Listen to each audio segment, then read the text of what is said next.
Buenas tardes y bienvenidos a un nuevo diálogo en red. Dentro de las actividades organizadas por la Fundación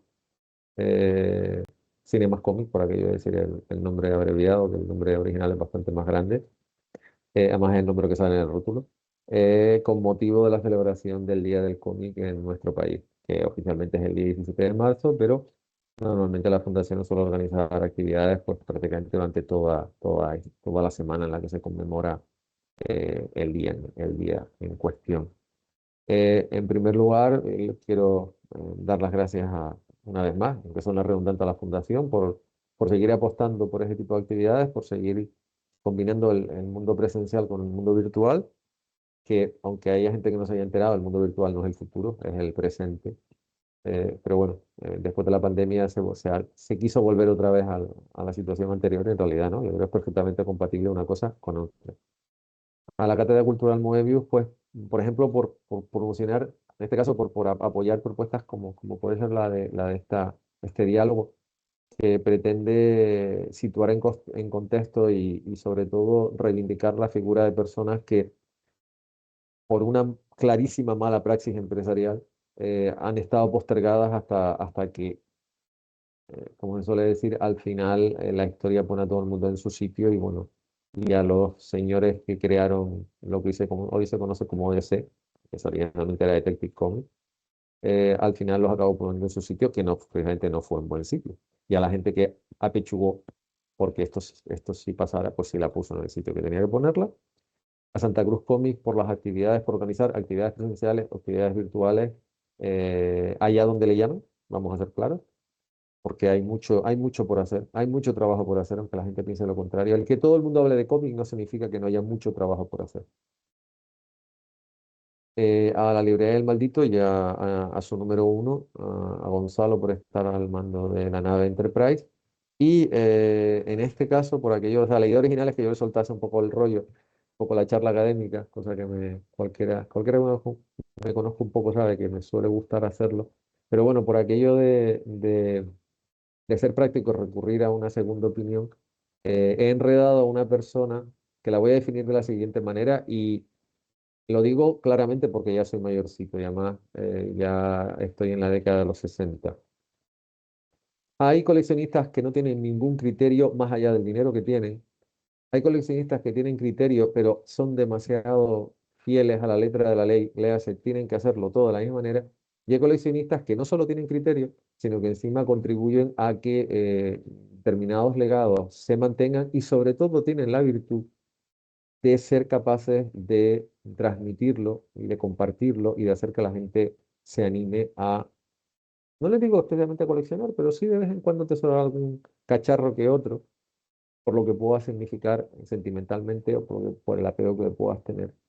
Néstor González López, que es la persona que me va a acompañar, cumple el último de los Ah, requisitos aquí, sí. aquí, ahí presente. Y además, en este caso, es de esas personas que o sea, sople el viento por donde sople. Por ejemplo, le sigue gustando Superman, que ustedes saben que Superman es un personaje que tiene sus luces y sus sombras, por lo que significa, por aquello de que cayó, da igual que sea en Kansas o en Nueva Jersey, depende de dónde vivas. Sabes que si eres de Nueva Jersey, Superman no cayó en Kansas, es lo que también se comenta. Por lo menos por lo menos la gente de Nueva Jersey, gente tan ilustrada como puede ser Kevin Smith o John Bon Jovi, dicen que ellos son de Nueva Jersey y les encanta Superman, por lo tanto Superman cayó en Nueva Jersey. Pero dejando ese problema que no vamos a entrar en disquisiciones, pues sería como muy largo, a él como a mí nos encanta Superman. Y en realidad esta es la historia de un mayor, perdón, no es en inglés, de un comandante de caballería que creó un sello editorial por el que hoy estamos hablando, pero que durante mucho tiempo se le mantuvo en la sombra. Y es la historia de dos niños, dos adolescentes que, según cuenta la leyenda, en una tarde de verano crearon un personaje después de quitar y poner una serie de cosas, fundamentalmente de novelas pulp, sobre todo de Doc Savage. Historia que, en teoría, ¿verdad? En un mundo más injusto en el que vivimos actualmente, esa historia tenía que haber quedado en el más absoluto de los olvidos. Pero la concatenación entre un señor que se llamaba Maxwell Gaines, el creador de ese Comics, en este caso Entertainment Comics, Educational Comics, que era lo que él creó.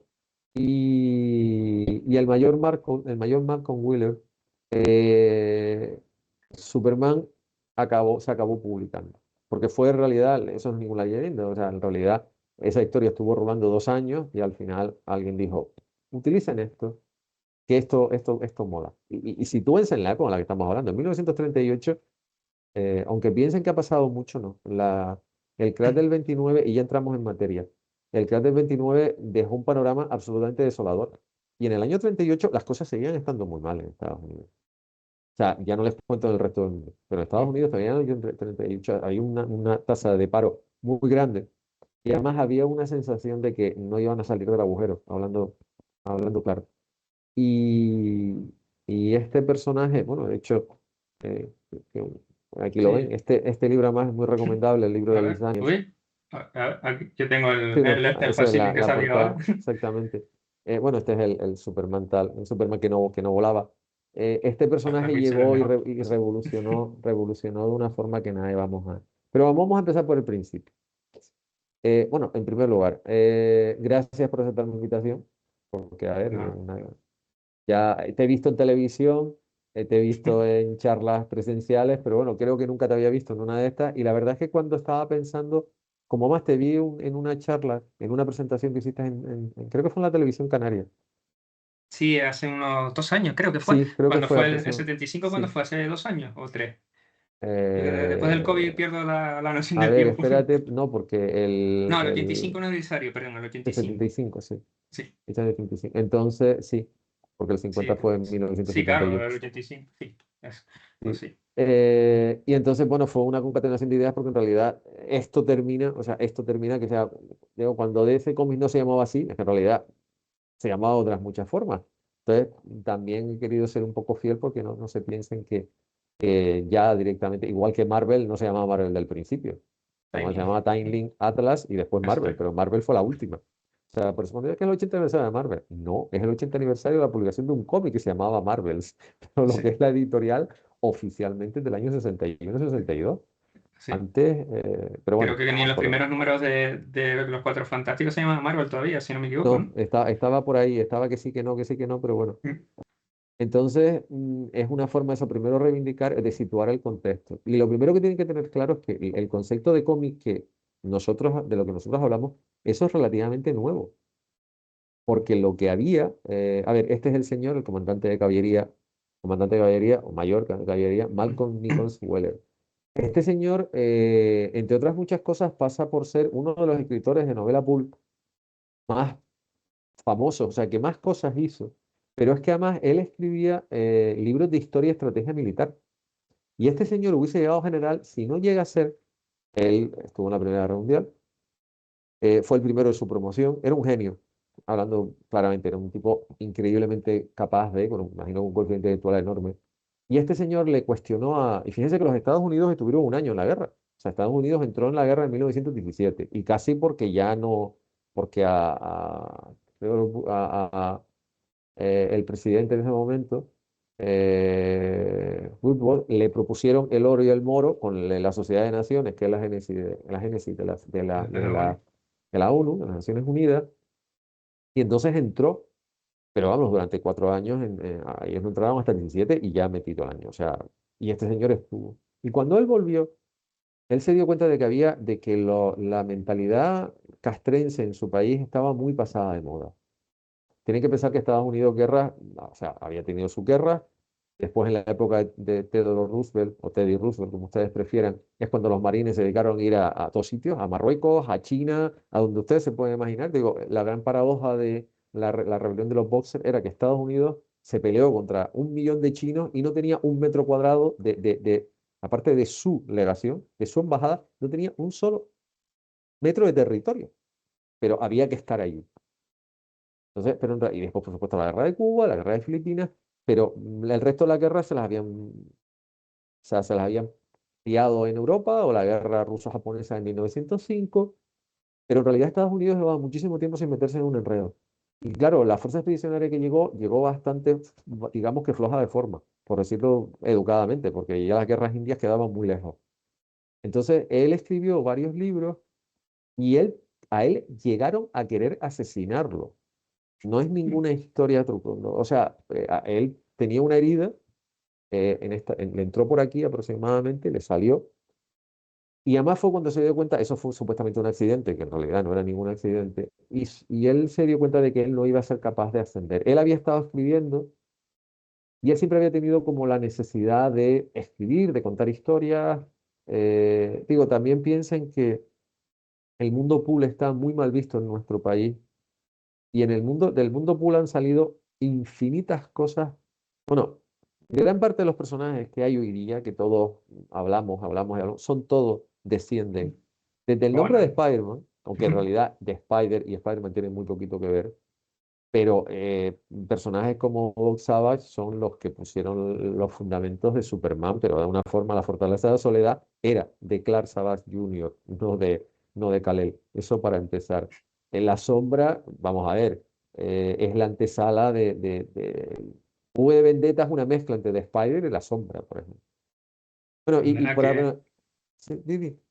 No, no, Mandrake, Conan Sí, también, ¿no? exactamente. Bueno, Sí. por Y supuesto, después ya. las novelas de ciencia ficción, Flash Gordon y etcétera. O sea, pero ya, bueno, el caso de Conan, muy bien apostillado. O sea, Conan está escrito por un tejano depresivo que se suicidó con 33 años, que creó Conan, que creó Culker, que creó Red Sonja, que creó el puritano, ay, que no me va a salir el Sí, nombre, que además lo están publicando a mí ahora, tampoco me sale. Salomon Eh, Kane. eso, Salomón Kane, sí. Pero Conan es una novela pulp y por cierto, se las recomiendo. Además, ahora que se está publicando de nuevo en España, o sea, las novelas de Conan son increíbles, pero increíbles. Y todo eso es novela pulp. Lo que pasa es que en España, pues también las novelas pulp se publicaron las que publicaron y evidentemente, pues claro, no había quórum. Y después, cuando ya acabó la guerra civil, tampoco había. Se llegaron a publicar, sí, pero de aquella manera. A ver, esto está seleccionado, esto fíjense de la época que es muy antiguo, porque esto es la antesala de lo que sería un cómic. O sea, esta historia, que además es muy divertido, si lo ven en grande es tremendamente divertido. Esta escalera, la gente cayendo y demás, esto es una cosa que está en el museo en Estados Unidos.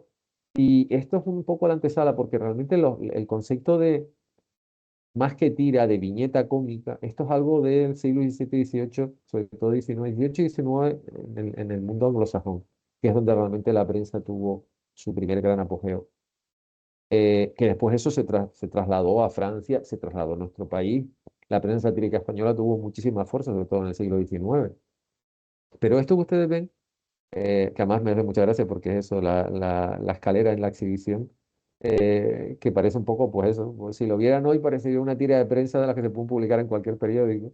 Y esto es un cuadro enorme, ¿eh? No se crean que es una cosa chiquitita, no es un señor cuadro. Es la antesala de lo que sería un poco el mundo del cómic. Porque lo siguiente que yo seleccioné para esto es algo de lo que muchísima gente habla, que es el Yellow Yellow Kid. Kid, que el Yellow Kid empezó siendo también una tira más que una tira, una viñeta satírica en los periódicos de ese señor que inspiró a Ciudadano Kane, o sea, en cierta manera de William Randolph Hearst. De ahí hay una anécdota que no sé si es totalmente cierta, que de ahí nació el término prensa amarilla, ¿no? Sí, sí. Sí, porque el niño de Yellow Kid llevaba una especie de batilongo, una especie de bata amarilla. Que iba Fue con cuando el se clip. empezó, exactamente, y entonces en principio, o sea, esto que ven aquí ya son tiras dominicales que ya tienen, o sea, una tira de prensa es una tira, los dominicales suelen ser más grandes. Y aquí ya, además eso, un niño pequeño, pelón y descalzo, vestido con un largo camisón amarillo que hacía las veces de soporte de los bocadillos de texto. Los bocadillos de texto se habían inventado antes. O sea, los bocadillos de texto no los inventó, se inventaron muchísimo tiempo antes. Lo que pasa que no, fíjate, el globo diálogo como tal se inventó en 1808, que de hecho fue precisamente el autor de lo que me he visto antes, el cuadro, el Thomas Rowlandson, fue el que inventó el concepto de bocadillo, de globo de diálogo en este caso. Pero bueno, Yellow Key fue como el primero, que además esta historia, o sea, realmente fue el megalómano magnate, por decirlo una cosa, o sea, está más que demostrado que la guerra de Cuba fue no un invento, fue algo creado, es proceso por William Randolph Hearst para implicar a los Estados Unidos y quedarse con Cuba. O Una de sea, falsa así de bandera. simple. O sea, es así, eso no es otra cosa.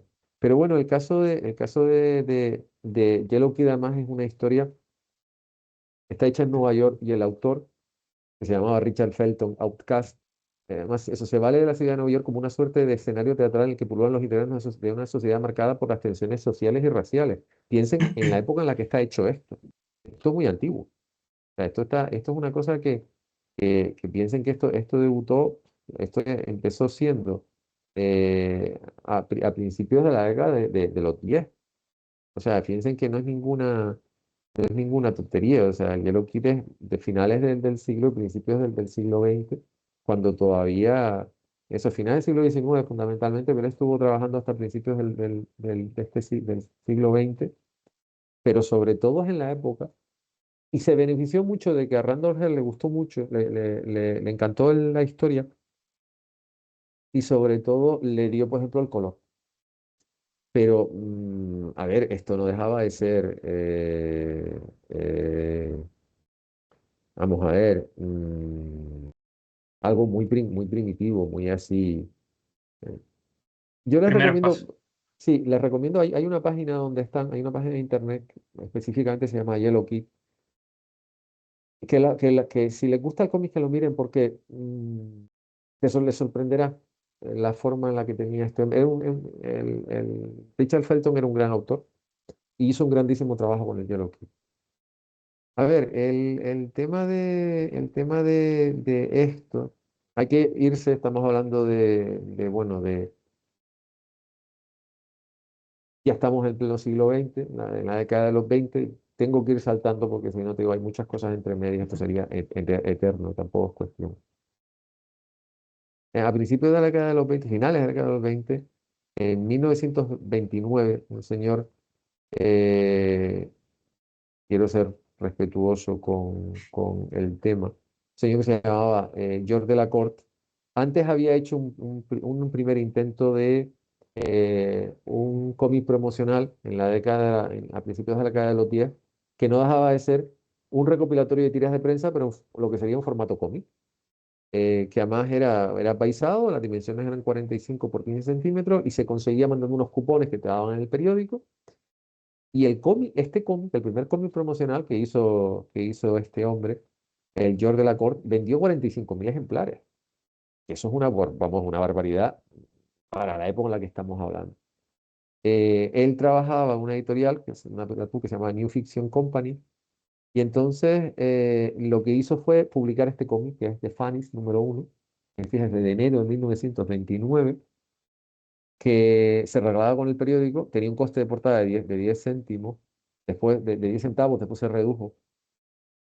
Y este viene a ser como el primer ejemplo, los dos primeros ejemplos de cómic. Pero en realidad no eran cómics per se, eran recopilatorios de tiras de prensa. Que, bueno, una tira de prensa no debe ser un cómic, pero evidentemente es una tira de prensa, o sea, una cosita así alargadita y ya está, no es lo que nosotros leemos. Eh, de esta colección se llegaron a publicar 30 números, pero digamos que, el comienzo. Y la década siguiente, que ahora lo veremos, eh, además todo esto es curioso, depende, bueno, esta imagen es puesta a propósito, que son Siegel, Schuster y el Y señor más. Maxwell Charles Gaines, porque ya vamos entrando en tarea, que son los creadores porque además piensen que por esta época, precisamente a principios de los años 30, es cuando ellos crearon a Superman, porque esto además fue muy rápido, no pasaron 50 años hasta que esto se llegó a ver. Entre medias está que una empresa que se llamaba, o sea, una empresa de editorial que publicaba muchísimas cosas, editó un cómic para una cadena de gasolineras, se llamaba Wolf, eh, que se llamaba Wolf Comic Weekly, y entonces lo que hacían era lo mismo, o sea, era una sola hoja, una hoja de papel tipo sábana, Ujú. donde se hacía lo mismo, lo que se hacía era, esa hoja se doblaba, salían 4 páginas, y se hacía exactamente lo mismo, se recopilaban tiras de prensa. La página entera eran 38 por 53 y cuando lo doblabas quedaba más chiquitita. Y entonces aquí también empieza algo que hasta este momento no era como muy, muy importante, que son las empresas de impresión. Justamente yo me he leído una tesis doctoral el año pasado sobre la compañía, la Ester Color Printing, que te explica la evolución, porque claro, piensen que hasta el final del siglo XIX se publicaba en blanco y negro, en blanco sepia, o sea, en negro y sepia, porque el papel de pulpa que se usaba para los periódicos, Sí, pues papel. era lo que era. Entonces, Sí. esto que están viendo aquí son precisamente los cómics que yo les he dicho, que eran los cómics de esta historia, que bueno, que en este caso fue precisamente por el hecho de publicar estos cómics y que este tipo de recopilatorios tuviera éxito, es cuando Maxwell Gaines, que también trabajaba en la misma compañía de impresión que este hombre, eh, se, se, se planteara seriamente de que esto era algo más que un regalo promocional para un periódico o para regalar en una gasolinera, para venderlo. De hecho, piensen que estos primeros números llegaron a vender cerca de 3 millones de ejemplares. Una burrada. O sea, que es una burrada. O sea, es una burrada antes y es una burrada Y ahora. ahora. Ahora se acabó. Que de hecho el Funny, el que ustedes ven, los dos, son Funnies on Parade, que se asemeja mucho a un cómic, era un cómic de 32 páginas, con portada, contraportada, de todas las historias. Además eso, incluía reimpresiones de tiras dominicales y 8 páginas de trucos de magia. Y fíjese que, por ejemplo, esto se conseguía como parte de una campaña de promoción de la empresa Procter Gamble, que es una de las mayores empresas que hay en los Estados Unidos, una de las empresas más antiguas. Había que enviar cupones, envoltorios o cualquier otro evento relacionado con higiene personal o de limpieza, porque Procter Gamble está especializada en limpieza, productos, limpieza personal o limpieza del hogar. Y entonces, bueno, aquí esto es un texto, que si sin leer, viene a explicar lo mismo que les estoy diciendo yo. Sacaron tres, después fue Famous Fame y sacaron Marvel Comics, que había que enviar, en este caso, un trozo de una caja de cereales de una marca que se llama Watena, que todavía existe en Estados Unidos. Y el tercero, que fue el Century of Comics, que era un especial de 100 páginas. Esto era, te podías conseguirlo mandando un trozo de los consabidos cereales, los bizcochos Arnold Mar O y se llamaban Arnold Malt Oatmeal y las jugueterías Wanamaker, que son unas jugueterías que existieron durante bastante tiempo hasta desaparecieron, creo que fue en los años 70. Eh, y ya fue cuando hubo gente que se dio cuenta de que el tema, este es el último que les he hablado, ya también, y la empresa de calzados Kinney, que Kinney todavía existe. Entonces, la idea era esa, la idea es que la gente cogía, como la gente se dio cuenta de que, claro, el problema de la tira de prensa, que la tira de prensa dependía del periódico y la gente no guardaba los periódicos. Habría gente que sí. De hecho, hay gente que todavía conserva. Yo he visto en una exposición periódicos con las tiras originales de Superman. Pero claro, estamos hablando de que periódicos me acuerdo, creo que cada página de aquellas costaba como 50, 60.000 dólares. Pues claro, eran de Sí, la claro, es que época, eso. ¿verdad? Además, el problema ya no es porque sean antiguos de Superman, sino porque es que se estropeaban, así de simple. Y es con este sistema no, con este sistema se conservaban. Y aparte era otra cosa y además el periódico es finito, entre comillas, o sea, dura el día, un día, 2 días, frente a que estas cosas no. Y entonces fue cuando entre medias, en esta historia ya Maxwell Gaines está, hay gente que ha visto las posibilidades y aparece la figura de Malcolm Nicholson Weller, que nació en 1890 y murió en 1995.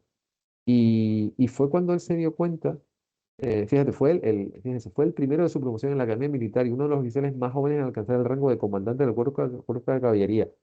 Piensen que todavía existía la caballería. La caballería muere en el momento en que lo que se le conoció como la regadera del diablo, o sea, las ametralladoras entraron en acción. Hasta ese momento existía la ametralladora de manivela, que fue un invento de finales del siglo XIX, pero evidentemente la ametralladora de manivela tenía muchas limitaciones, entre ellas muchas que se calentaba y se encasquillaba. Pero ya las ametralladoras nuevas, sobre todo las alemanas y las francesas, sobre todo las alemanas, fueron las que acabaron con la caballería como tal. Pero, y además fíjense que este señor estuvo, o sea, como militar estuvo en los Estados Unidos mexicanos, persiguiendo a Pancho Villa, en Filipinas, en Siberia, en Japón, en la Francia posterior a la Primera Guerra Mundial.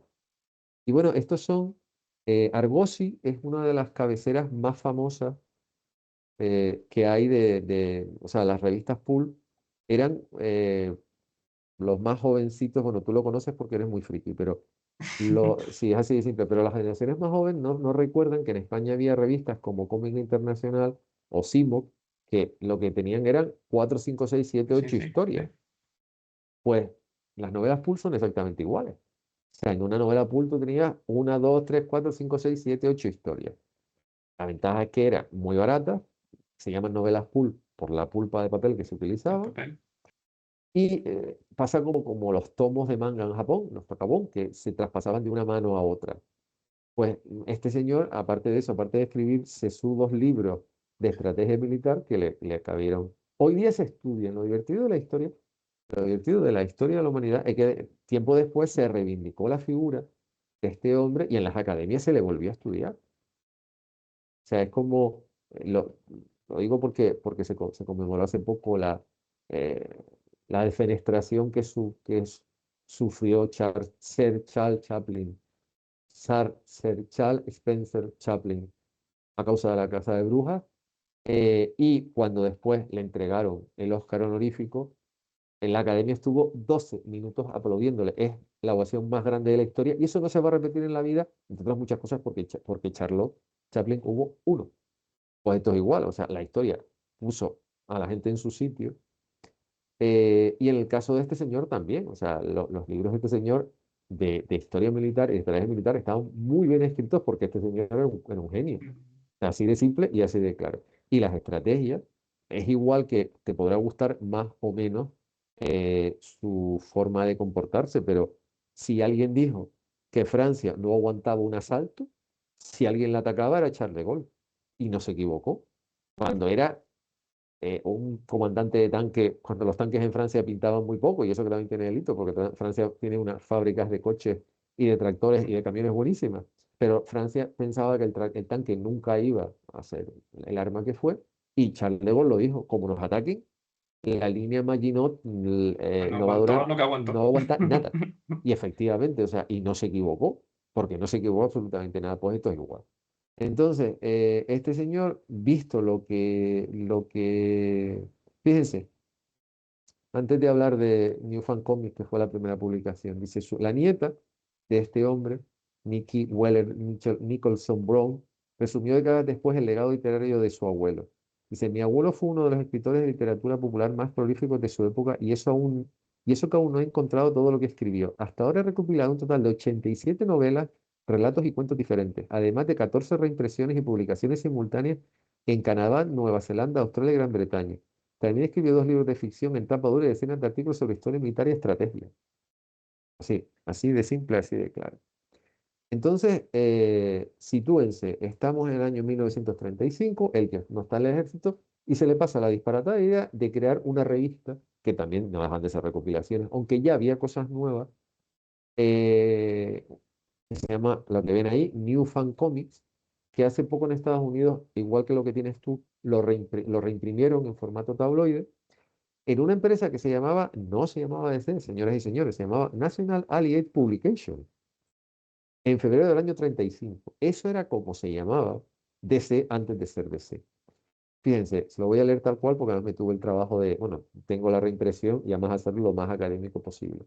La nueva publicación de 36 páginas, 32 páginas 32 páginas interiores más las 4 páginas de cubiertas, el anverso y el reverso, ofreciendo un caudal de propuestas gráficas junto con páginas dedicadas a temas tales como el cine, la radio, el deporte, ciencia popular y aviación, espacios dedicados al coleccionismo de sellos y monedas, en ese momento no se coleccionaban muñequitos, o No, la construcción de modelos de barcos a escala. Con todo ello, lo que se pretendía enfatizar era el mismo nombre de la cabecera, New Fan, diversión en castellano, para así lograr atraer al mayor número posible de lectores. Entonces, fue también que en diciembre de ese año apareció New Comic número 1, que es lo que vamos a ver después. Y esto fue en el año 35, cuando todavía la resaca del crack estaba ahí. El crack fue en octubre del 29. O sea, en esta época todavía había gente viviendo en el Parque Central de Nueva York. Ahora todos lo vemos, todos recordamos, perdón por el ejemplo, pero es que es una película que siempre me ha encantado. Todos recordamos el momento en el que cierta niña se va a cantar por Central Park con un abogado muy aburrido, muy aburrido, muy aburrido, que no sabe cantar, y todo el mundo canta menos él. Que además la anécdota, la historia cuenta de cuando estaban rodando esa película, Uncharted, quien apareció paseando por Central Park fue David Bowie. Bowie tenía una casa en Manhattan, justo al lado de Central Park, y entonces no sé si se enteró o estaba paseando y se les presentó en medio de la secuencia. Claro, imagínense, quedaban todos como diciendo, ups, este es quien yo pienso que es. Pues no, en el año 35 había mucha gente que vivía en Central Park. Y a ver, es un parque. Central Park es un parque, no es un sitio para vivir, para que se haga una idea. Entonces, evidentemente este hombre tenía ya la idea clara de para lo que servía. Piensen que aquí sí, piensen que la televisión no existe todavía, que era la radio, el cine, que andaba como andaba, la radio y la literatura popular, que es la novela pulp, y el cómic. En este caso, el cómic entraba por los periódicos. Piensen que de media es lo que siempre se, cualquiera que haya estudiado en una universidad de comunicación sabe que la regla mnemotécnica es que un periódico lo leen como mínimo tres personas.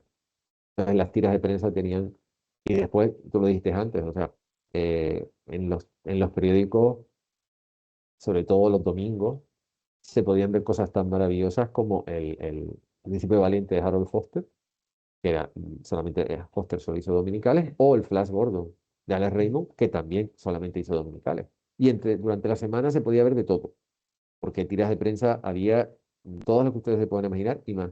Y después están los seriales, las seriales radiofónicas. Estos son páginas del New Fan Comic. Ya esto ya es un cómic. Ya esto no es tanto, no es una recopilación de tiras de prensa, esto ya es un cómic. O sea, ya, porque él fue capaz de. El problema que tenía este hombre es que era un visionario, pero no era un indeseable. Y perdón por la palabra, o sea, perdón por la expresión, pero como diría don Guillermo del Toro, que te lo dice con una facilidad pasmosa, y si luego ves una peli más todavía. Este hombre no era un hijo de la chingada, hablando clarito. O sea, él tenía una idea, él quería hacer algo. Pero el problema es que esto se da de bruces contra la realidad empresarial. Y desgraciadamente también tienes que tener un cierto instinto. O tener a alguien al lado que te sea fiel, pero que sepa jugar con las reglas. Y lo que no tuvo este hombre fue alguien así, desgraciadamente. Entonces, por eso la historia terminó como terminó. Pero bueno, el caso es que, fíjense que New Fan, después de 7 números, ya había un segundo número en el mercado. Que es un. Que fíjense que y después salió en el año. 2 años después salió Adventure Comics, también publicado por el mismo sello editorial. Y fíjense lo que este hombre ya pensaba.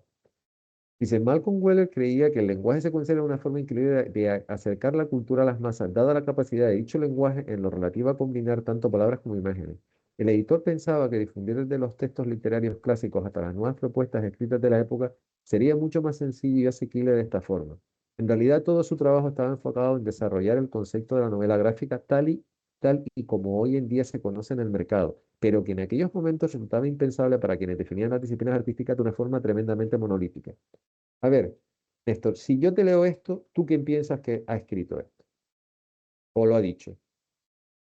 Alguien muy académico, puede ser. Sí, pero hay una persona a la que con razón, evidentemente, todo el mundo lo asocia con el lenguaje secuencial. Bueno, pues tiene Will Eisner o Exactamente. Will Eisner. Pues esto lo dijo él antes que Will Eisner. Will Eisner empezó no mucho después, porque en realidad Will Eisner ya empezó prácticamente una década después, porque Eisner además tuvo una carrera enorme. Sí, sí fue un genio que duró. Y, pero esto está dicho por este hombre. Antes, posiblemente Eisner o lo escuchó, o bueno, dos personas pueden pensar lo mismo en dos sitios distintos. Pero fíjense lo que ahora se está queriendo vender de forma ridícula, porque es ridículo, porque el cómic, fíjense, estamos hablando de cómic del año 35, que ahora estemos pretendiendo, ya la discusión de si es cómic, novela gráfica, TV o demás, es una sandez. Siempre, eso me ha parecido siempre una sandez absoluta. Pero que ahora Totalmente de estemos, acuerdo. pero que ahora estemos discutiendo el tema de la validez para, por ejemplo, que los niños lean, Sí, cuando este señor en 1935 ya dijo que con este sistema, vamos a ver, y lo digo muy orgulloso como padre que soy, cuando yo, o sea, cuando yo ya asumí que iba a ser padre por primera vez, hablando con un bibliotecario de la, de la sociedad finlandesa, de la Instituto Cinematográfico Finlandés, lo que es la Finnish Film Foundation, el bibliotecario de la Finnish Film Foundation me dijo que la mejor manera de que mis niños, de que mi niño aprendiera a leer y aprendiera finlandés era leyendo Akuankka. Y Akuankka en finlandés es Pato Donald, que fue lo que le pasó a mi generación. Mi generación aprendió a leer leyendo Dumbos y Don Mickey, que ahora desgraciadamente lo que está sacando, se está sacando en España de Disney son tomos que cuestan 30, 40, 50 euros para mi generación, porque cuestan 40 euros. sí, Pero es sí, que aquí los tomos de Akuanka te cuestan 6 euros, 5 euros, como un manga. O sea, aquí nunca se ha dejado publicar Akuanka. Entonces, y ahora que tengo dos niños, te dice, y yo tengo más, muy buena relación con uno de las librerías más antiguas que hay en Helsinki, te dicen claramente, no, no, si es que la mejor manera de que los niños empiecen a leer es leyendo Akuanka. Pero es que esto ya lo dijo antes que Walt Eisner, digo, en ningún momento voy a cuestionar yo la impronta de Walt Eisner, pero que ya este hombre lo dijo. Y ya él tenía el concepto de novela gráfica, porque es que él hizo adaptaciones de grandes clásicos de la literatura al cómic para su revista. Y la imagen que vimos antes, que se ve una persona dibujando, ese es el bullpen original donde ya está, donde desgraciadamente ya hay, ya aparece pues gente tan cuestionable, y lo digo claramente, como Harry Donenfeld y Jack Leibovitz. O sea, lo siento, este es el bullpen, el que tiene el gorro, el que tiene el gorrito detrás es el Marco, el mayor, el comandante, que es un fedora, que para quien lo sepa, el fedora es el modelo de sombrero que lleva Indiana Jones, que es algo absolutamente icónico, o sea, esa marca y ese modelo es absolutamente icónico. Eh, y después son los dibujantes y fundamentalmente los otros dos individuos que entraron en la vida de este hombre por los problemas económicos, pero claro, publicar es muy difícil. En esa época no era más todavía, había restricciones de papel, eh, la situación económica era la que era la era, que era. porque era la que era, y entonces, porque estaban en el mismo edificio, el primero que tocó la puerta fue Harry Donenfeld, que yo creo que Donenfeld solo, pero es que Jack Liebowitz, ustedes fíjense, y doy el salto por aquello de, siempre estos dos señores y gente de su alrededor, bueno, lo que están viendo, lo que han visto antes y lo que están viendo ahora, estos son las primeras propuestas de dos niños que se llamaban Sí, Jerome Jerry Jerome. Siegel y Joseph Joy Schuster. A ver, Jerome. el tema de que fundamentalmente Donenfeld, que era el que tenía las pelas, entrase en la situación, fue porque, bueno, en ese momento había que buscar nuevos nichos, estaba en el mismo edificio, el mayor, siempre digo el nombre, Malcolm Willard Nicholson era una persona con don de gentes, a pesar de ser militar, tenía su don de gente, y entonces él entró en National Allied para ayudar. Y entonces el tema es que de la noche a la mañana la editorial pasó a tener un responsable de impresión, distribución y contabilidad, mientras el fundador quedaba en un segundo plano. El tema ese fue el problema. El problema fue que uno y otro entraron y asumieron gran parte de la responsabilidad y dejaron en un segundo plano de la noche a la mañana a quien realmente tenía las ideas no más claras, a quien tenía ética y deontología, que es algo que no tenía ninguno de los otros dos. Lo siento, o sea, en España se sigue utilizando aquello de no se debe hablar mal de una persona que ya no está. Lo siento, si esa persona era un indeseable o era un ladrón o era lo siento, lo era. Y la historia lo ha demostrado, entre otras muchas cosas, porque todavía hoy día DC tiene problemas con los herederos de él. Todavía tiene sus más y sus. Entonces, y hay gente que debe estar harta diciendo, eh, un día, Arréglalo ya. exactamente, y es muy, y en realidad es que no lo, mira, cuando metes la pata al camello dentro de la tienda, vale, pero si metes el camello entero, ya es que lo que has hecho es muy difícil. Vamos a ver, DC nunca podrá limpiarse la cara de lo que hizo, por mucho que lo pretenda. O sea, vale que ahora pone Superman una creación de Jerry Siegel y Joe Shuster con permiso de la familia Jerry Siegel, me parece fantástico. Pero lo que hicieron no estuvo bien. Y como muy bien me dijo una persona muy cercana, lo que no son capaces de ver, no fueron capaces de ver antes y ahora, esto también es de Jerry Siegel y Joe Shuster, es que la silla, la mesa, los archivadores, el teléfono y su sueldo se los está pagando Superman. Se los pagó Superman a DC durante muchas décadas. Es así de simple. O sea, si lo quieren más claro, ya no es una cuestión sentimental de no, no, no. Si tú estás en el despacho que estás, te lo está pagando Superman. Y si tú tienes el rótulo en una puerta, es porque esa puerta te la está pagando Superman, no por tus cualidades. Así de simple, lo siento, porque los números son claros.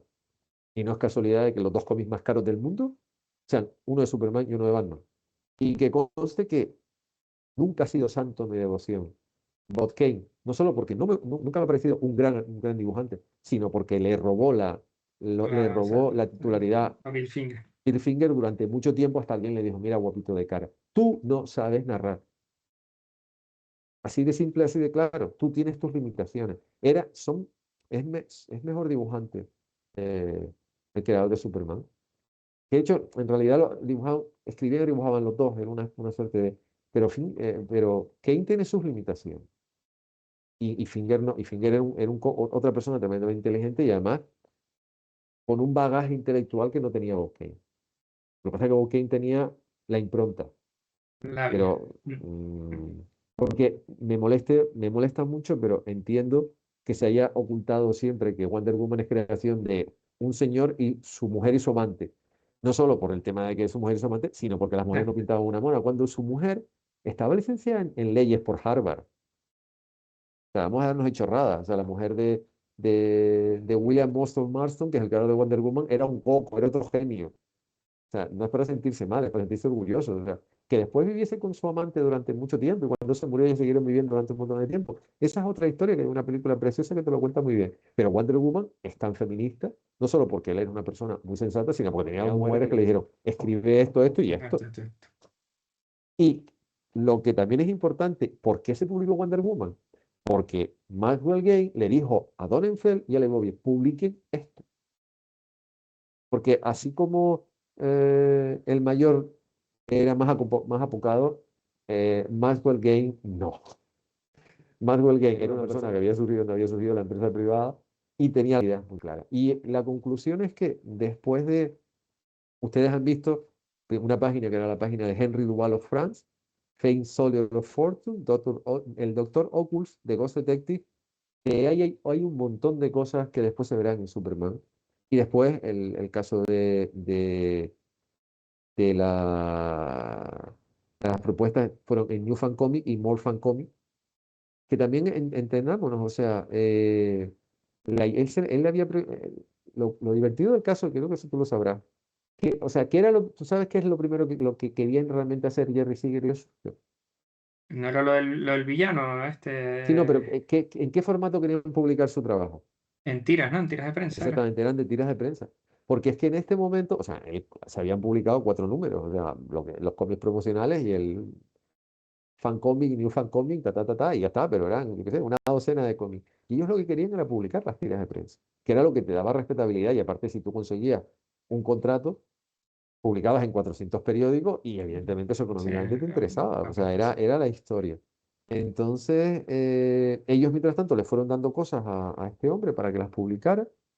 Fíjate que él le había presentado, la idea original de Superman se la presentaron, Jerry Siegel se presentó en el año 35. Y él respondió que no, pero fundamentalmente por, fíjate, aquí tienen, bueno, lo que han visto es el Detective Comics, que es el primer número, y después lo que van a ver ahora es una viñeta de el Detective Comics número 27, que es el debut un año después. Lo he hecho, he saltado, cuando se ve de Batman, aquí se ve, que esto fue lo que publicaron, porque esto se publicó, cuando se publicó. eh, Detective Comics es del 37 y la número 27 ya es 2 años después.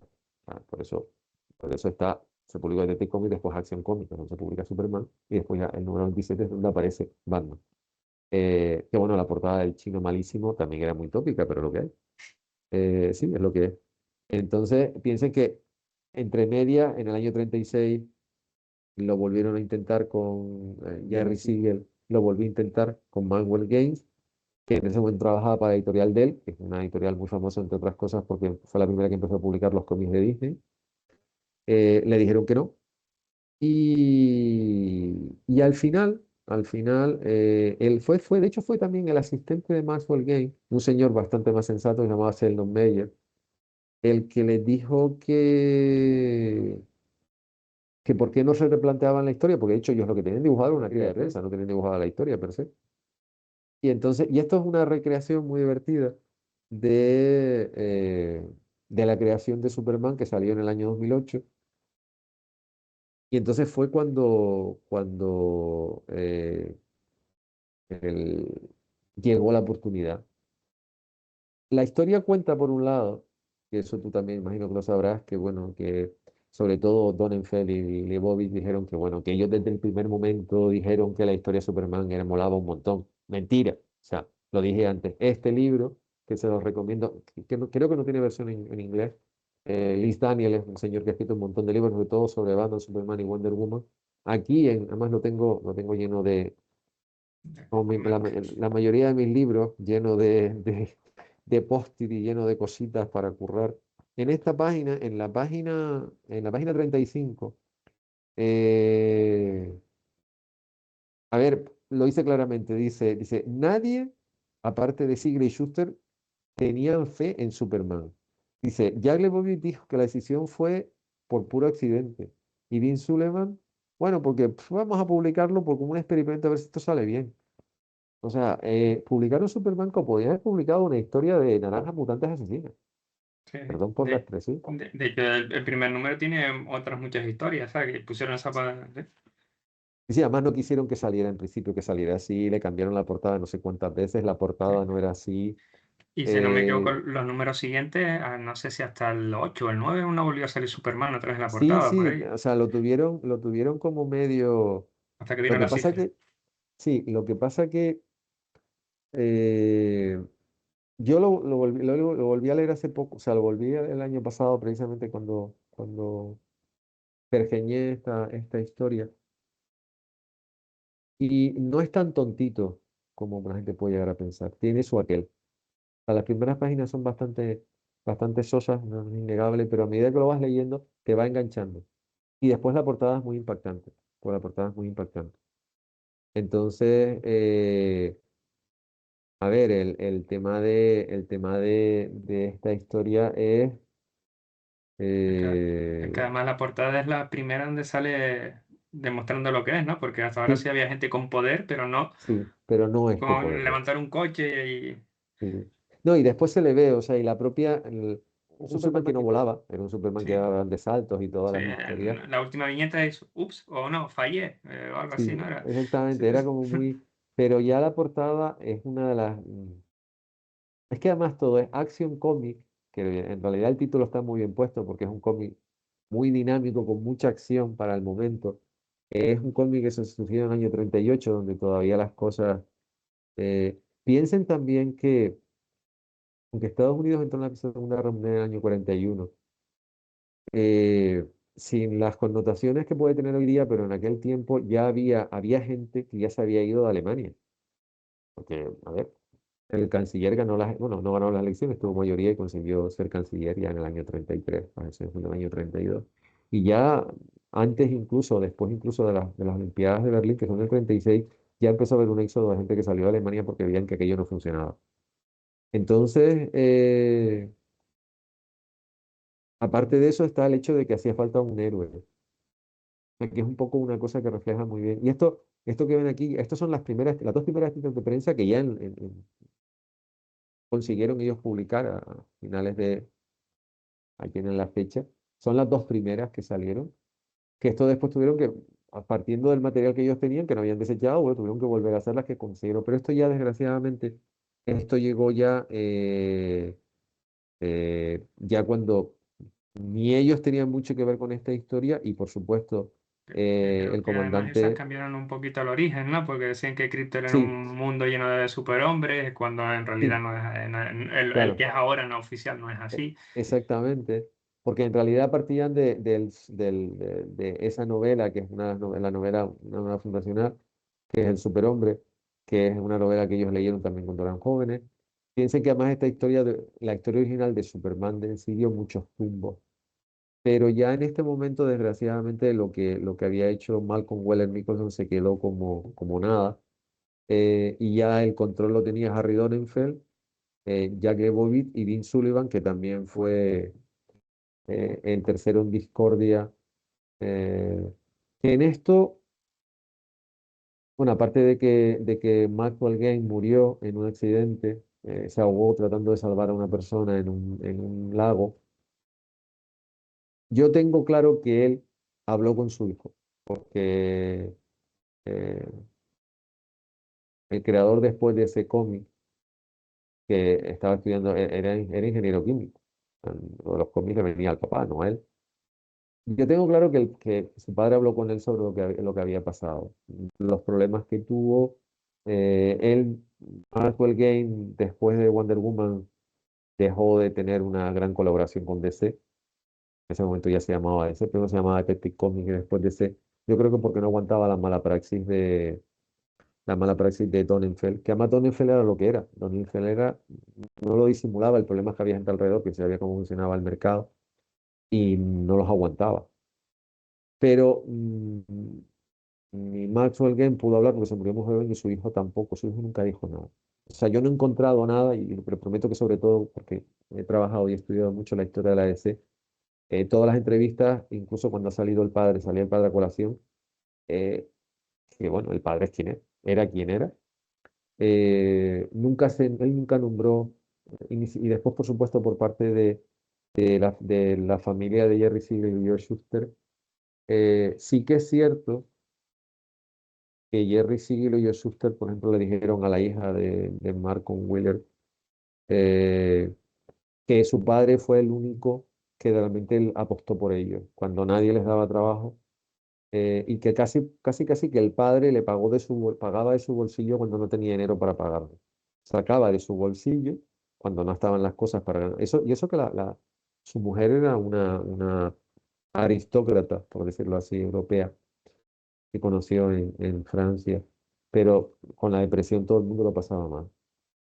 Pero la historia es que ellos los despacharon con cajas destempladas y al principio nadie pensaba que la historia fuera a funcionar y de repente, o sea, llegaron a hacer cosas tan lamentables, porque desgraciadamente siempre hay alguien, como suele siempre hay alguien que guarda el papel que no debe, de decir que se habían impreso tantos números y se habían vendido tanto, cuando en realidad lo que hacían era imprimir de más sin decir nada para justificar las pérdidas. O sea, ellos decían que habían impreso, imagínense, 500.000, pero imprimían 1 millón y decían, fíjate que hemos vendido solamente el no sé cuántos por ciento, y era mentira, porque habían impreso más de lo que tenían que, imprimían más, Donenfeld pagaba más, con tal de demostrarle todo en ese momento todavía socio, que la editorial no era rentable, y que por eso tenía que cada vez hacerse más cargo de él.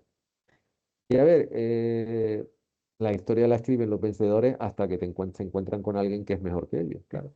Entonces, Siegel y Schuster, bueno, y Malcolm, eh, y el mayor Malcolm Wheeler desaparecieron pues, en los años 40. Ellos siguieron haciendo cosas y durante 30 años parece como que nadie se quiso acordar de quiénes Pero eran los creadores originales de Superman. Además, en ese momento se ocultaba, se borraba. Eso sí lo hizo siempre muy bien Bob Kane, el reivindicar que Batman era creación suya. En ese aspecto, sí. Igual que Edgar Ray Burroughs registró Tarzán desde primeras dadas para que, como Tarzán, John Carter y demás, precisamente para que nadie se apropiara de su creación. Eh, o por lo menos la autoría, porque los derechos morales, por mucho que tú trabajes, los derechos morales son tuyos. Otra cosa es que los derechos de autor sean de la editorial o no, sea un trabajo de encargo, pero los derechos morales siempre serán tuyos. Y el entramado le funcionó hasta que el séptimo arte eh, les estropeó la fiestecita. ¿Por qué? Porque el, el común de los mortales no sabe que una película, sobre todo antes, se anunciaban muchísimo tiempo antes. O sea, no es que lo que está pasando ahora de que una plataforma dice, vamos a hacer algo y los 6 meses se estrena. No, eso no funciona así, y muchísimo menos.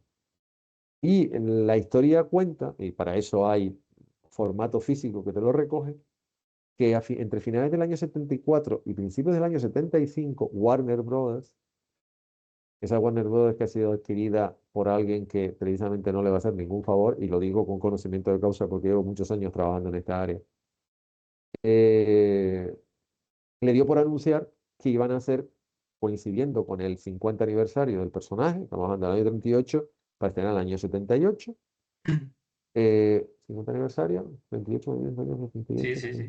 sí, no, 40 aniversario, 50 aniversario, sí, No, 30, 40, 30, no, 40, 40 40, sí. aniversario, 40, 40 40, aniversario sí. del personaje, sí, porque el 50 fue cuando el caso de En el Batman fue 10 80 años y... después, que iban a hacer una película de Superman, porque de hecho Superman se había hecho, bueno, hay una película de la Feria Internacional, de la World Fair, y después seriales y la serie de televisión de George Reeves, que está muy bien, porque está muy bien, digan lo que digan, pero después eso se terminó y no se había hecho absolutamente nada. Se había comentado que se iba a hacer algo, ta, ta, ta, y entonces una de las razones por las cuales Warner compró DC, porque Warner Bros.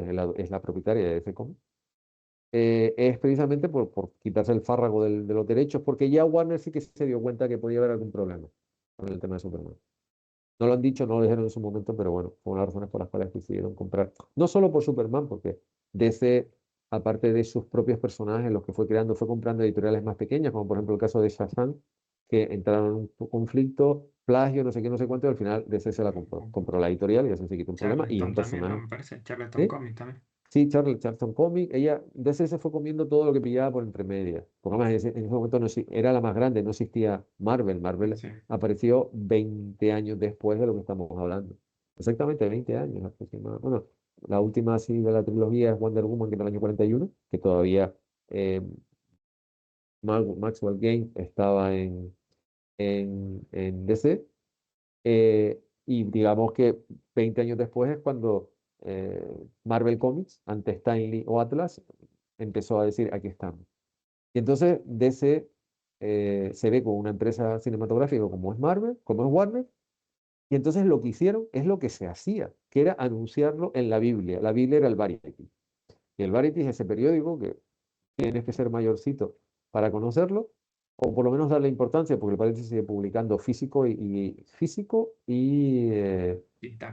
digital, pero la gente que trabaja en el negocio del cine no le hace el más mínimo caso, porque si lo hicieran, no dirían o escribirían las cosas que escriben o dicen, porque antes de decir cualquier cosa, tienes que leerte el Variety, y eso casi que es una verdad absoluta si trabajas en ese negocio. Anunció que iba a hacer la película eh, con guión de Mario Puzo, que venía de haber hecho el guión del Padrino, Padrino, sí. 1972. Y entonces, claro, una cosa llevó a la otra y la gente se puso a investigar qué había sido de los creadores de Superman. Y se dieron cuenta de que los dos estaban en una situación lamentable. O sea, viviendo unas condiciones muy malas, con Uno problemas, estaba ciego, el otro sí, era cartero, a sí, rato libre. exactamente, sin ningún tipo de reconocimiento y sin nada. Y entonces, si le pueden dar a las imágenes, porque este es el texto, a la imagen, si, Gonzalo, si le puedes dar, eh, no, hacia el otro lado, inversa, la otra. Esta no, la anterior. Nos quedamos aquí un momento. Todo hubiese salido bien si en este momento uno de los dibujantes, con mayúsculas y como en la película de Aladdin, así, señalando Aladdin, Aladdin, Aladdin, en este caso ni Aladdin, ni Aladdin, ni Aladdin, Ni la- no hubiese existido. A ver, también se han dicho muchas sandeces, y lo digo claramente, en cuanto a cuál fue el papel de Neil Adams en esta historia. A ver, el papel de Neil Adams fue muy claro, y yo tengo las fuentes de documentación son sus dos compañeros, como digo, me dijo uno de ellos de pupitre.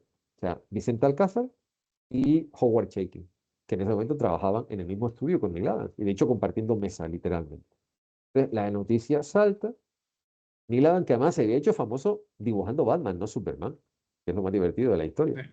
Bueno, primero dándole la vuelta delante para atrás a los X-Men, aquellos X-Men que se canceló, porque la serie original de los mutantes Sí, se canceló. además hay una anécdota, ¿no? Que cuando fue Marvel dice, dame la que Sí, peor vaya. exactamente, la que ya estaba a punto de morirse y se la dieron, que eran los X-Men. Y hombre, lo que hizo es increíble, pero eso no salvó a la serie. No, no Le salvó. tuvieron que pasar hasta el año 75 que Con volvió. Clarence. Exactamente. Y él hacía, sobre todo hizo fue Batman y después el Green Lantern, Green Arrow, que Eso es. siguiendo la estela de la trilogía de las drogas de Stan Lee, bueno, pues también fue un boom. Y se entera de lo que está pasando. Y además a mí me dijo Vicente Alcázar que Neil Adams siempre fue una persona. En ese momento, cuando yo hablé con Vicente Alcázar, Neil Adams todavía estaba vivo. Es que a Neil todo este tipo de cosas siempre le han gustado, le han tirado mucho.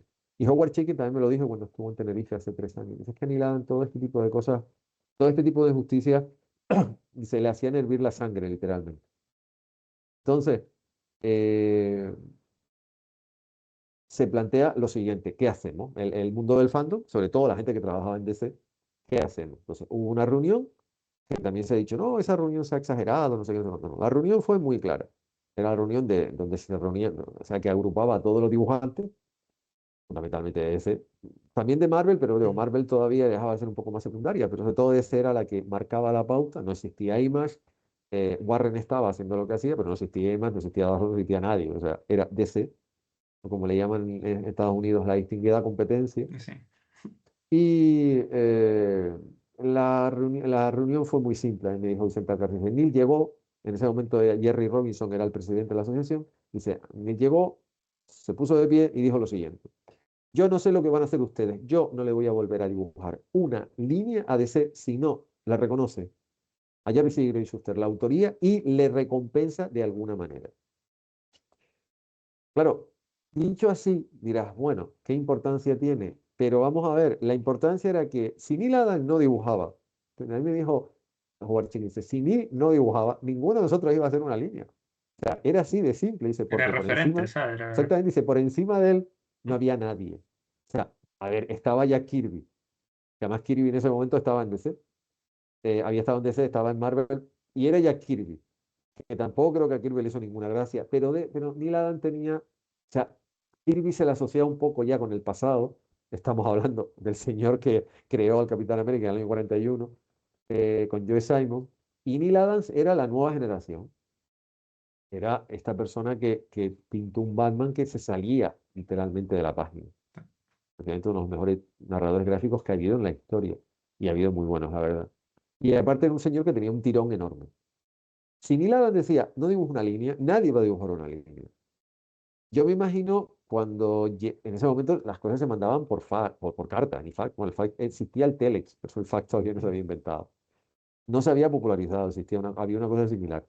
Y imagino que en DC, cuando le llegó el comunicado, fue un poco como cuando Tom McFarlane, Jim Valentino, Rod Liefeld y demás dijeron, señores, nos Sí. vamos. Que Hasta dijeron, luego. bueno, pues adiós. Pues esto fue igual. Pero el problema es que DC reaccionó muy mal.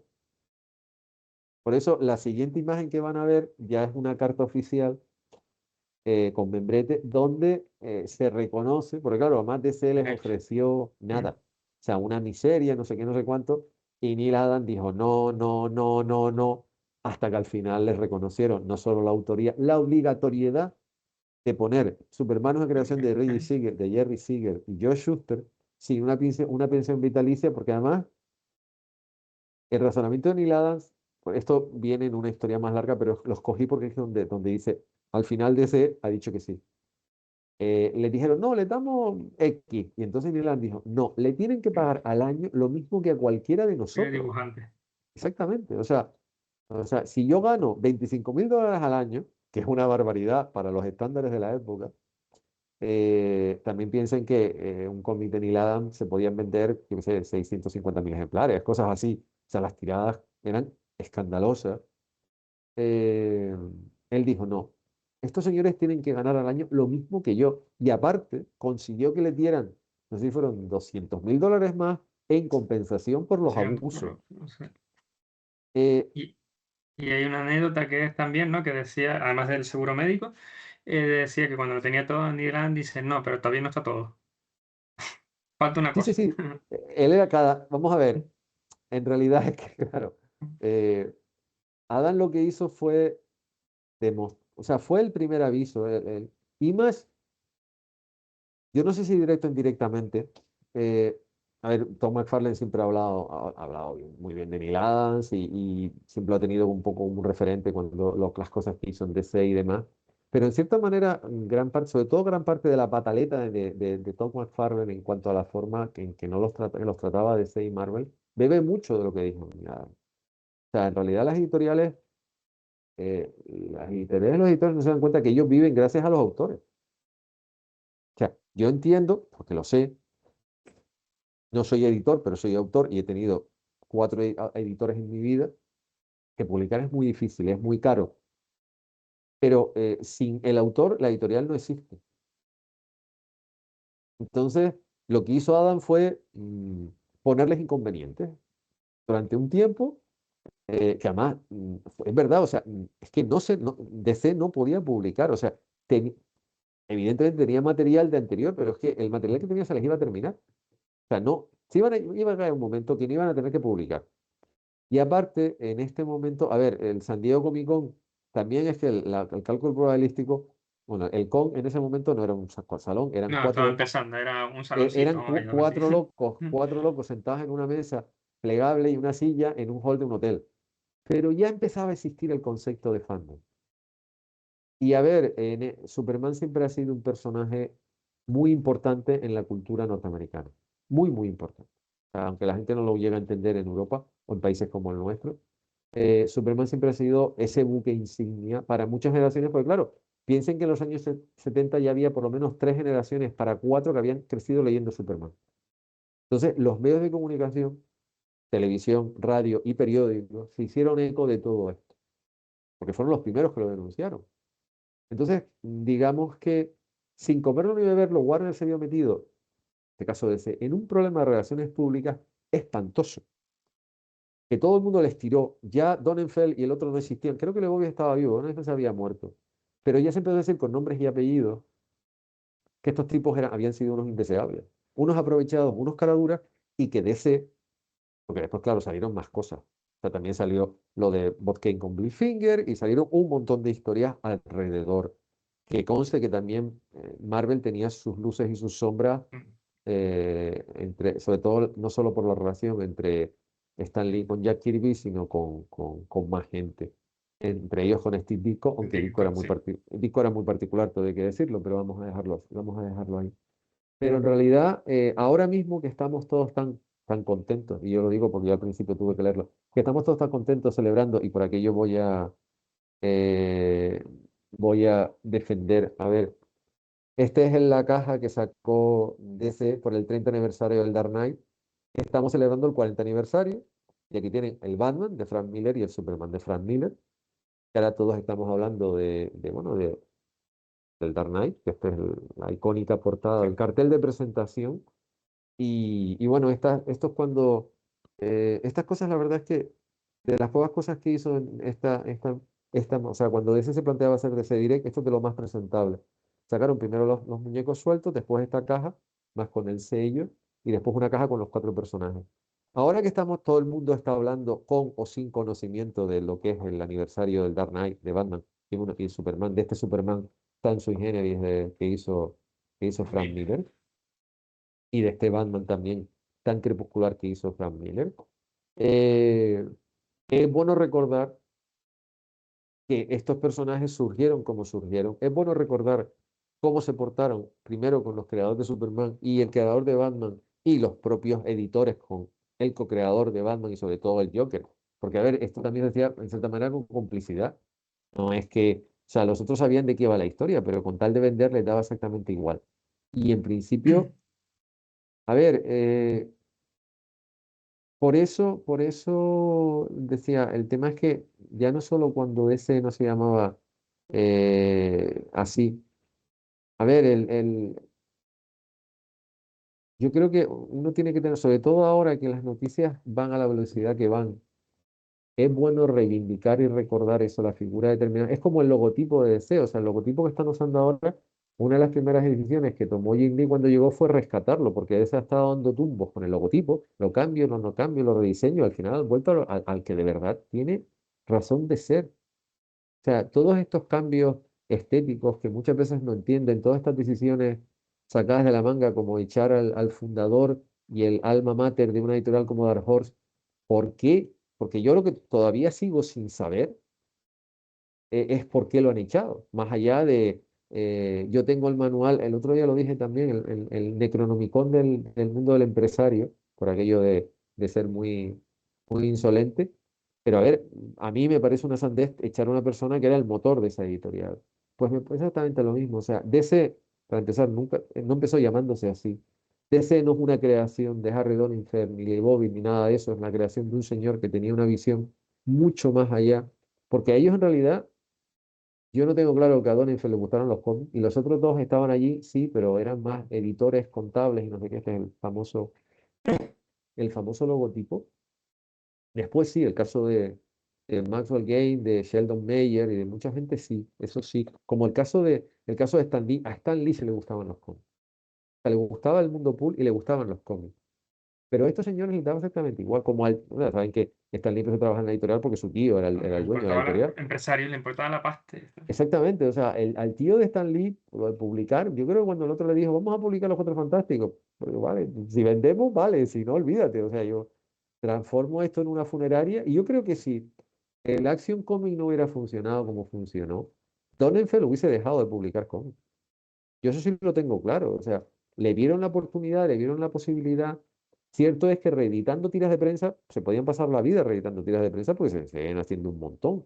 Y había tantas que había muchísimo material, pero lo que no había era material nuevo. O sea, en realidad es eso, o sea, es o sea, la gran virtud del Dark Knight es que el Dark Knight llegó cuando ya parece que se había contado todo y Miller demostró que se podía contar algo distinto. No, algo nuevo, así. Para mí eso es y sobre todo respetó la estética, la cambió, pero sobre todo en esta imagen, que esta estatua es muy icónica fundamentalmente porque Ahí. durante la mitad de la teoría del Big Bang sale en una estantería que está en la tienda de cómics que todo el mundo va a ver detrás. Esta imagen es tremendamente icónica, pero esta imagen, esto es Batman. O sea, de este Batman mayorcito y tullidito al que tú ves a caballo, este realmente es el espíritu del personaje. O sea, que eso es la gran virtud. O sea, y por supuesto el caso de Superman igual, o sea, pero que desgraciadamente siempre se pasa de puntilla. Es decir, no, no, es que, y cuando se habla de Neil Adams, nunca se ha acabado parece como que yo he leído algunas cosas como que da reparo pensar que Neil Adams fue capaz de decirle a DC lo que le dijo. No, no, claro que le fue. O sea, Neil Adams y cualquier persona con un poco de ética tenía que decirle a la gran editorial que lo que había hecho era tremendamente injusto. Porque además, y encima, claro, se anunció que iban a tirar la casa por la ventana con la película. Porque esa es la segunda. Hoy día cualquier película cuesta 100 millones y todo el mundo se queda igual cuando dice, y hacía falta gastar de 100 millones. Pero es que si ves el preámbulo Sí, o sea, una peli de alto presupuesto. no, y sobre todo eso, todo era, o sea, cuando salió la publicidad en el Variety, ya es posterior a esto, yo no sé lo que costaba una página del Variety, pero era un periódico que la tirada eran 150.000 ejemplares y no sería precisamente barato. Marvel, o sea, Warner contrató 14 páginas del periódico para anunciar Superman. 14 páginas. Yo es que tengo Ah, toda esa época, por el hecho de que conseguí el material, porque hubo una reestructuración de un archivo aquí, y entonces es que había una parte del material que estaba un poco más deteriorado con humedad, y entonces me dieron si que me lo quería quedar. Y entonces son 14 páginas. O sea, imagínense que cada página costaba $2.000, o $3.000, o 4 o $5.000. Eso es un disparate de dinero. una película con Marlon Brando y ahora se me olvidó el nombre de Les Luthor, que se murió hace poquito. ¿Quién? Jen Hackman. Sí, James Hammond, ¿sabes? O sea, Todos de los mejores actores de la época. claro, o sea, que tenía. No, y Son una... la propia concepción, o sea, fue una película, y te digo, con un guionista de renombre como era Mario Puzo. eh, entonces, eso, te gastas un disparate, porque sabes que vas a gastar un disparate. Ya hay Superman hasta en la sopa, porque ya tienes Superman hasta en la sopa. y no te das cuenta de... ¿De dónde vino? exactamente. Pero ya, es que lo triste de la historia, hay un número de la revista Alter Ego que publica Roy Thomas, que es una revista que a quien le gusta el tema, yo la recomiendo más. La ventaja del Alter Ego es que lo puedes leer tanto físico como digitalmente, entonces en realidad te da igual, que físicamente sale bastante caro, más ahora con lo que ha subido el coste del correo, que está dedicado a este hombre. De hecho, la portada sale la misma foto, porque es una foto que suele dar la familia de Malcolm Wheeler Nicholson. Y entonces habla precisamente de la cantidad de mentiras, de la cantidad de embustes, de las medias verdades que se estuvieron lanzando por parte, sobre todo de Lebovit sobre todo fue Lebovit y el otro pajarito que estaba alrededor, Sullivan, Dean Sullivan, diciendo que el mayor no pagaba, que engañaba a la gente, que se aprovechaba del trabajo, cuando en realidad, de hecho, Siegel y Schuster fueron los que públicamente lo defendieron y dijeron que eso era mentira, que él les había ayudado, así como no, yo no tengo conocimiento de que se metieran con Mansworth Game, entre otras muchas cosas, porque creo que el otro, aparte de que los tenía, yo creo que el otro los cayó también porque sabía bastante más de los entresijos de lo que, por ejemplo, por lo visto sabía este hombre, o por lo menos yo creo que los puso en su sitio, pero se pasaron décadas tratando de echar tierra por el medio y por supuesto diciendo que ellos le habían pagado $300 a los autores de la época y ya con eso estaban contentos. Y tú dices, mira, perdón, o sea, siéntate y piensa lo que estás diciendo, porque siéntate y piensa. Claro, cuando estalló esto, claro, estos señores formaban parte de la historia antigua, pero la lavada de cara que soportó, es que además piensen que la soportó hasta que se estrenó la película y después, pero del 75 al 78 a DC se le dijo de todo menos bonito. Y en Sí, este caso, hay una anécdota de que decía, ¿no? Como una maldición de que hicieron los autores, ¿no? Sobre la película, no sé si es sí, cierta.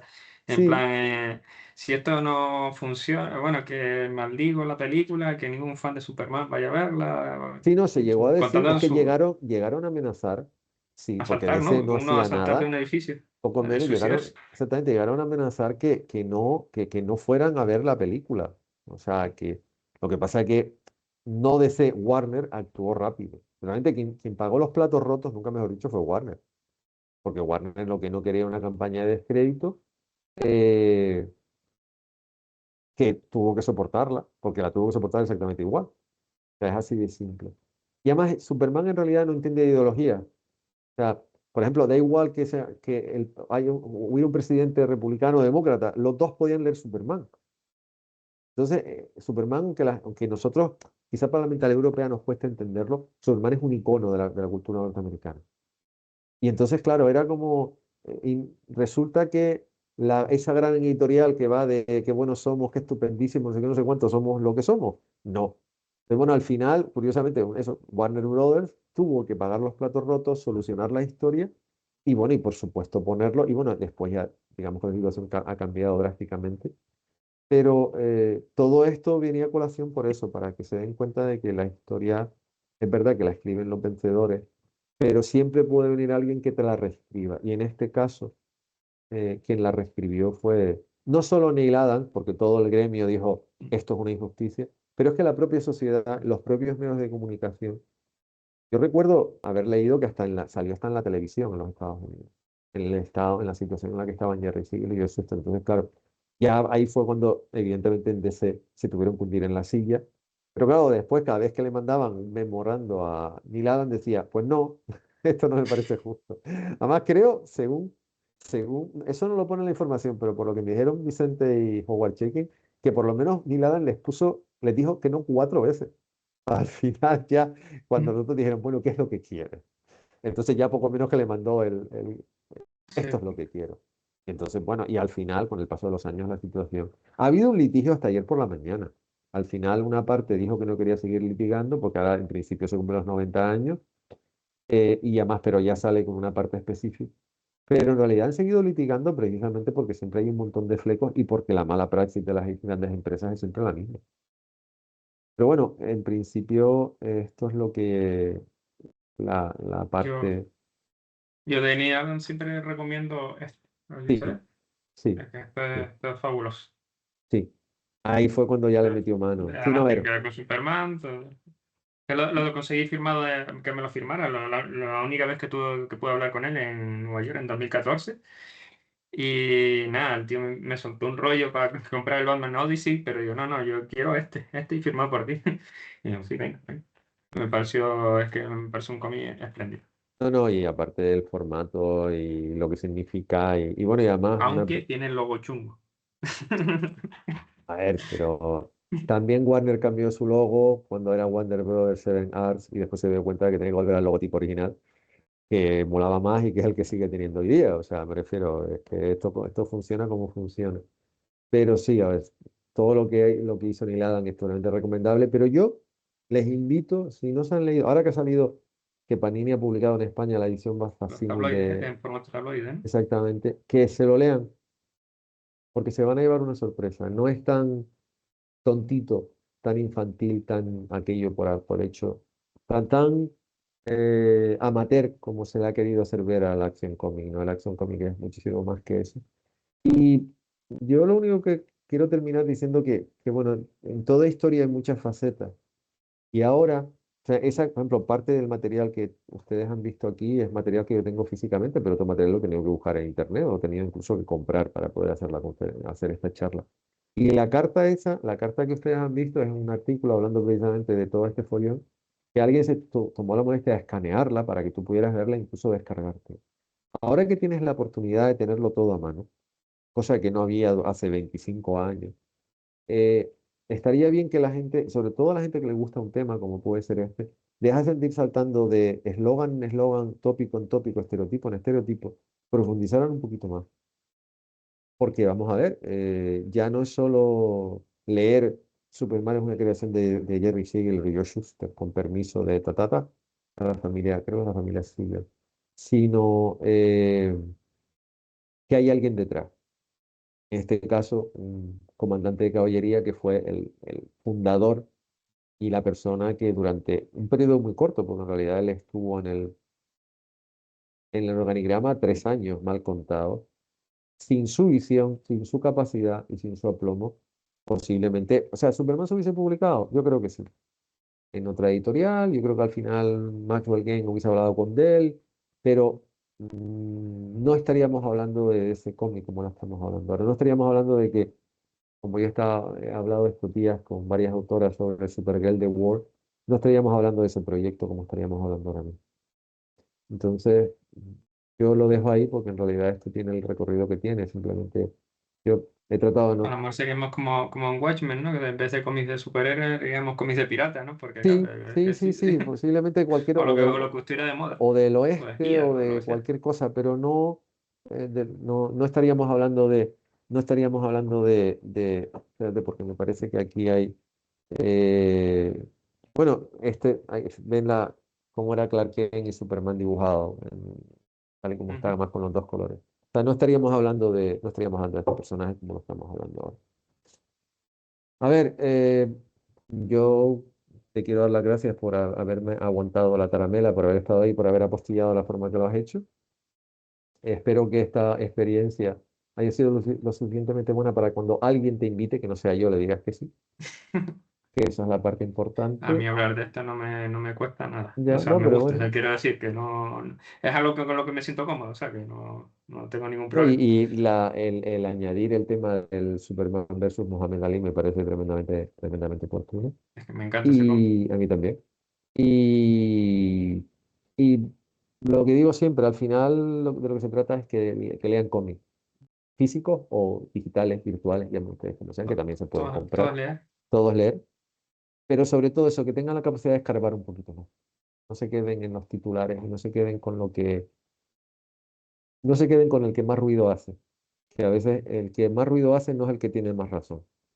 Normalmente no, la gente más cabal y más sensata es la que menos grita, porque no le hace falta gritar para explicarse.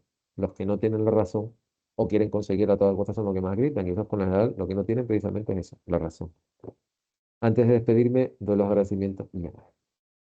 A ver, como dije al principio, gracias a la Fundación por darnos a Néstor y a mí la oportunidad de pasarnos 1 hora y pico larga hablando de esto. Gracias a la Cátedra Cultural Moebius, porque si alguien quiere hacer una tesis sobre Superman, ahora tiene la oportunidad. O el creador, en este caso, de ese cómic, de National Alley Publication. Gracias a Santa Cruz Comics por organizar, en mi caso particular, yo he trabajado en 4 proyectos sobre Batman y 2 proyectos sobre Superman en Santa Cruz Comics. Entre Santa Cruz Comics y La Laguna Comics, o sea que mejor imposible. A la idea del maldito por lograr una vez más, un lustro después de empezar a trabajar juntos, de que esto se vea y se oiga como debe. Y a ti, Néstor, por haber aceptado mi invitación, por haber aguantado la taramela y por haber dicho las cosas tan acertadas que has dicho. ¿Quieres algo más que Y un añadir? Si placer, tú no, sabes que esto a mí me encanta, así que pues muchas gracias. Espero eso que le digas que sí a la próxima persona que te llame a la fundación, que imagino que no seré yo, por aquello de no repetirme. Y bueno, y a ver qué pasa en junio con el estreno de Supergirl. a ver, sí, Porque yo los tengo ganas. porque los Green Lantern ya los han presentado, pero se estrenan en agosto, entonces hay que esperar. Por eso digo primero Supergirl y después Green Lantern, que suena muy bien, Sí, es pero hay como que esperar. si tienen la misma, como se suele decir ahora, vibras que Superman, que la anterior. O sea, mira, se me olvidó el nombre de, ¿cómo se llamaba la Superman, la última? Le pusieron no, un Sí, no, subtítulo. da igual, Bueno, pues Superman. esa, que si Vamos a tienen las dejarlo ahí. mismas sensaciones, que a mí me gustó mucho, Sí. pues me va a encantar. No, yo creo que A sí. mí y a Elena, que es mi pareja, nos encantó. Salimos con una sonrisa de oreja a oreja con No, no, la no, y película. Claro. además, digan lo que digan, por una vez la reinterpretación está muy chula. Eh, la... Tiendo a pensar que Supergirl va a ser tremendamente descarada, cosa que me encanta. Y lo que el tráiler, el pequeñito teaser que han puesto de Green Lantern me parece fantástico. Lo que pasa que es muy para gente que conozca el personaje, pero me da igual, o sea, lo siento mucho. O sea, de vez en cuando me encanta ver algo. Me encanta entender los chistes privados que salen en un tráiler. Ya debe ser cosa de la edad, me he vuelto muy irreverente, pero la verdad es que he disfrutado mucho viéndolo. Entonces, por eso puse primero Supergirl y después el caso de Green Lantern. Y a todos ustedes, muchas gracias por haber asistido. Les invito a que sigan atentos al resto de actividades que puede organizar la Fundación, que va a seguir organizando la Fundación. Ahora por el Día del Cómic, después habrá más actividades, la Laguna es Cómic, así hasta llegar al gran evento que suele ser en Santa Cruz Cómic a final del presente año 2006. Néstor, muchísimas gracias, muchas gracias a A ustedes ti. y hasta una próxima ocasión.